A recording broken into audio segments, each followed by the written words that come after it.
जवळच ठेवते, नाही तर वर्गातली मुलं भलतच काहीतरी भाषा शिकतील.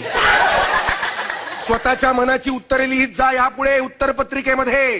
पण माझ्या मनाची उत्तर ही उलट उत्तर असतात, मग तुमचा अपमान होईल. नाही होणार माझा अपमान. अरे स्वतःच्या मनाची उत्तर म्हणजे अभ्यास करून स्वतःच्या मनाची उत्तरे लिहायची. अच्छा हा. ठीक आहे गुरुजी, मग मी यापुढे अक्षूची कॉपी करीन. अक्षूची कॉपी का? तुम्हीच म्हणालात ना स्वतःच्या मनाची उत्तरं लिही म्हणून. मग आता तिचं मन आणि माझं मन काही वेगळं आहे का गुरुजी? आमच्यात काही वेगळं राहिलंच नाही आता. बोला गुरुजी, बोला गुरुजी, गुरुजी बोला. येत आहे गुरुजी. गुड गुड गुरुजी, येत आहे. बोला ना गुरुजी. बंडू गुरुजी बोला.